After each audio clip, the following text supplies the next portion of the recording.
Welcome to the channel, people. If you're new here, I'm Brandy, and today, that's right, I'm a hot mess. I don't even care. We're going to be building stuff. I'm going to get messy, so I'm only going to show you me in this little thing here. Little beginning. I announced a couple months ago that I was going to be starting a little side series helping others make their house a home. I have friends, I have family, and I mean, obviously, they asked me for help or advice on different things, and I've told them yes, as long as I can film it. So my mother and my father, here's my little plug, have not been following me on Instagram. And I even think I might have posted something in my community tab a little while back.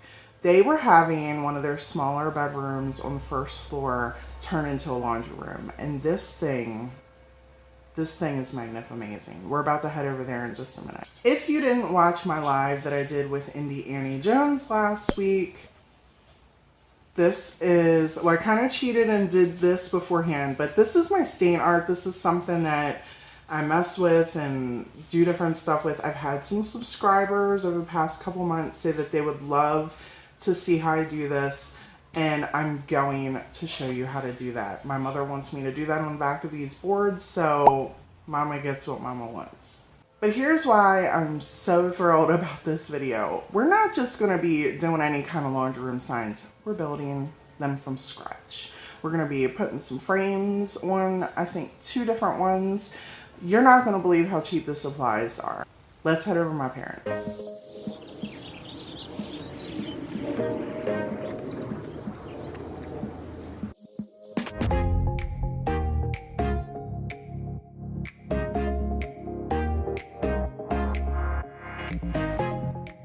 So here it is, people. What do you think? Mama wants me to put a big sign right here. She wants me to make some little things for the counter, and I just love this space. What do you people think? I mean, look at all these cabinets. There's just so much room to put stuff. The floor is beautiful. They did an amazing job. This giant sink. She's got her coffee over there. She also wants some little signs over here and a dog sign up there like I have, but we're not doing that in this video because she wants to put the dog stuff down there. Let's take a quick trip to Home Depot. Remember I said you're not going to believe how cheap the supplies are? This 2-foot by 4-foot board is only $6.99, and this trim that I'm going to use is $5.14, and I'm getting 8 feet out of it, people. 8 feet. Look at the size of this board. I mean, for all of that stuff, I only paid $13 and some change. I do own a jigsaw, so that is a no extra cost to me.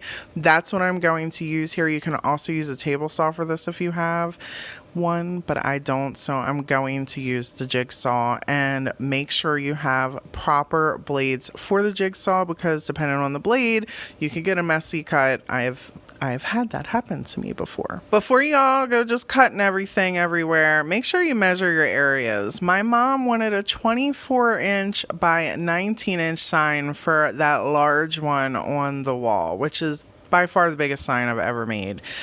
You want to make sure you measure straight across and draw your line before you start with your jigsaw so you can follow that as you go. Clamp down your wood to a table. I have a little work thing you don't see here.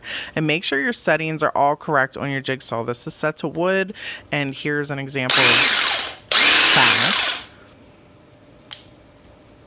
or slow. I'm going to keep this on fast. Now I'm giving you guys an idea of just how slow I did this. This is how slow it is. I kept it normal. This is me speeding it up. But I went very slow for every single cut to make sure I stayed on this line. There's no reason to rush. No reason to rush. Just take your time, making sure it's even. Be less sanding on the back ends. Measured each one. I am not going to bore you this entire video and show you every single little thing I cut. You'll see them as we go. But I continued the same process. Make sure you clamp, cut it, sand down with a 220 grit sandpaper. I knocked the edges off so they were not pointy. Here are some of the pieces. And now I'm going to share with you my favorite part, my staining technique. I absolutely love apple barrel acrylic paint for this. You can use whichever one you want, and there are several different ways you can do this. You can use a clear mixing glaze that gives you more of a finished look. This is my preference. I've been messing with this stuff for a couple months. So this is just me showing you my favorite way and how I go about this. I use about 2 to 3 tablespoons of water, and I'm using about a teaspoon of paint for each time I change colors, or every time I kick it up a notch, I'll add a little bit more water if I'm adding the paint to the same thing for different colors. As you can see, this is really light, and I just cut up a couple cheap sponges, and keep a dry sponge so this way you can wipe some, because you don't want it to be real runny and then your board will get very gross. I don't know how to say it. It gets gross, it gets blotchy. We don't want none of that. For this, because I am also doing them so many signs, I want the colors to match. And I know it's late. You're like, Brandy, why are we doing this so late? We're staining, people. We're not painting and completely covering it. We want to see the wood grain. We want to see the different variations. So we start out light and then we kick it up a notch as we go. We're going to add more paint colors. We're going to add different colors, and then we're going to change it as we're staining it. Now, if you listen to anything I have to say during this entire video, listen to this. Go the whole way across with the wood grain. Follow the wood grain as you're going. See how slow this is? It's getting darker. I'm just following the grain all the way. I'm not stopping midway through. You will have splotch marks. You can't fix that. You have splotch marks. Some people do that with their dry brushing. I do not like that. Even when I dry brush, I go all the way across so it's a smooth blended look. It is just a preference. If you like your splotches, I support you in your splotches. And if you're watching this right now and you're like, Brandy, don't nobody have time to worry about if I mix too much paint or water, blah, blah. Here's the thing. Go to the store and buy regular stains. They have grays and different tones. They got like the cherry maple. It comes out like red. You can do whatever you want to create your own stain. You can use those as well and customize and blend with this. I'm also going to show you in one of my Try Tuesdays, about a month or so ago, I did a flower stencil, and I had some subscribers say they wanted to see that, so I'm going to show you how I do a stencil with this as well. As I continue going through the boards, once the colors really start coming in, I just then start spot staining. I'm like, okay, I'm going to put a little bit more in this spot.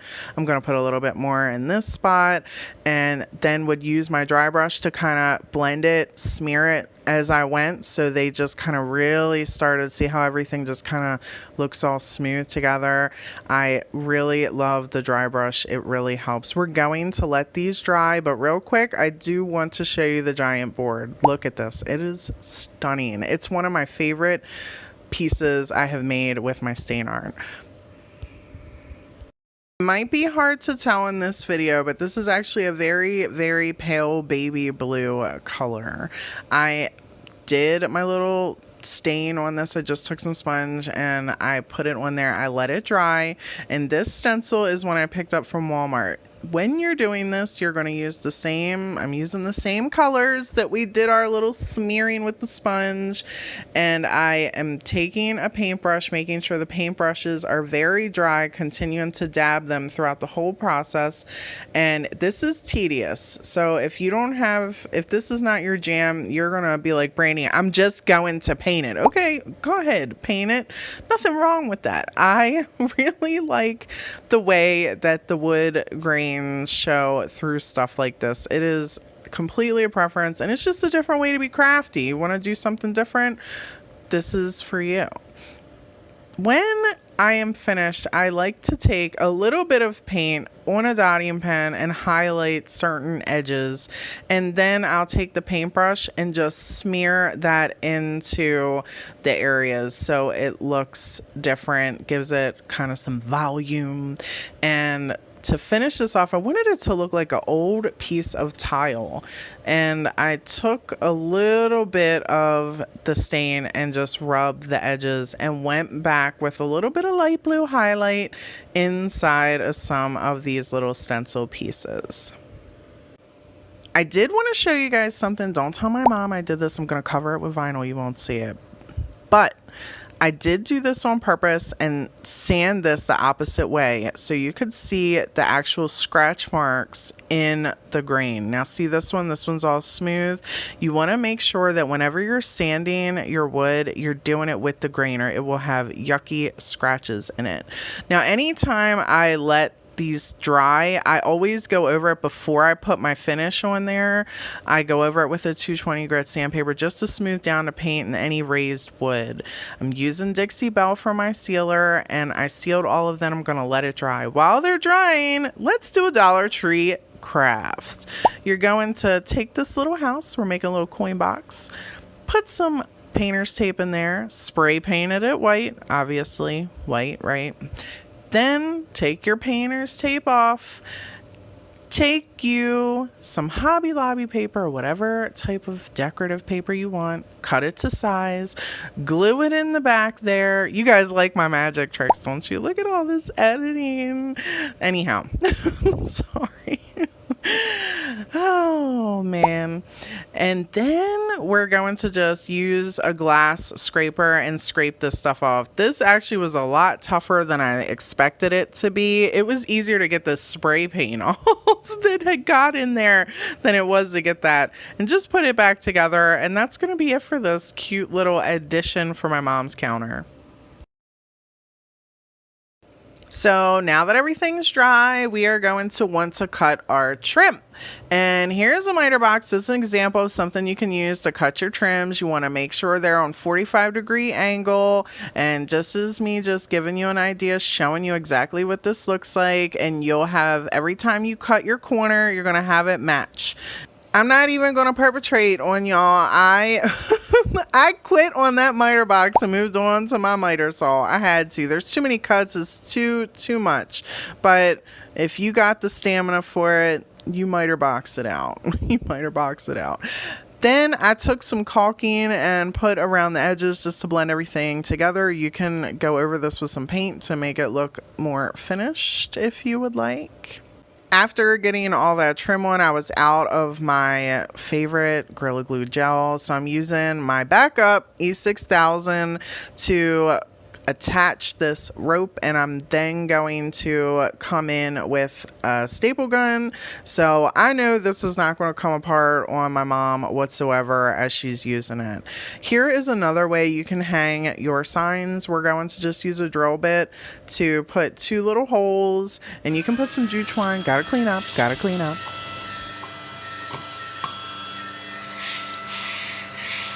Don't worry, people. I am not going to make you watch me do transfer and vinyl on every single one of these signs. You're welcome. But I did want to give you an idea of exactly the process. So I did this little one for you. Remember, I do have that sealer on there. You want to make sure you put the sealer on there prior to the vinyl. It helps it just stick better. It's going to make your life easier.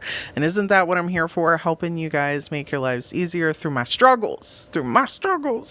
Next, I'm just taking this little floral wire. I thought this was so cute to be able to hang on the little cabinet. Such a cute little idea. Instead of using, you can use jute twine, like I said before, or any type of twine, rope, it doesn't matter, put it through there. But I'm using this little wire, manipulating it so this way it doesn't come back out the holes. I'm just kind of spinning it in a little circle so it doesn't come out. See, look at it like that. And then you're going to want to make sure your vinyl, you also put your final coat on it so it looks like this. And here is the reveal for everything, people. I just compiled it at the end. I took everything to my mom's house so I could give you all one view of how everything looks. And you're going to want to stick around to the end because I have a special little guest I want to introduce you all to. What is love? Lately I've been wondering just what is love? What is love? I don't know. No one ever showed me. I've been on my own for too long. But if you hold me now, let me into your heart. Maybe I can start to love again and tend to my scars. Can you show me how? Can you love me without you fly? 'Cause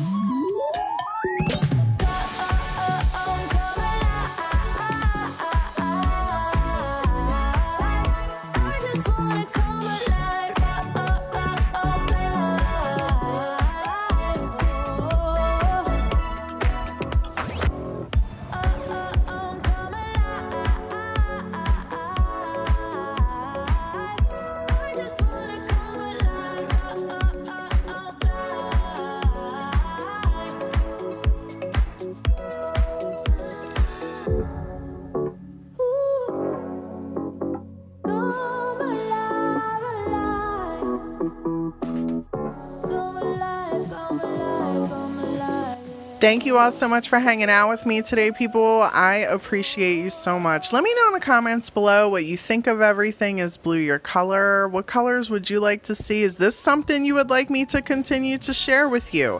Let me know. Now, I am so excited. This guy is so camera shy. Meet Morgan.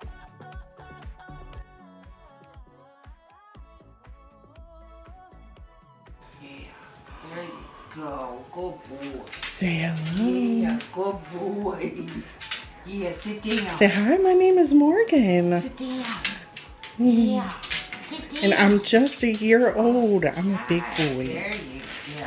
Yeah, he's a good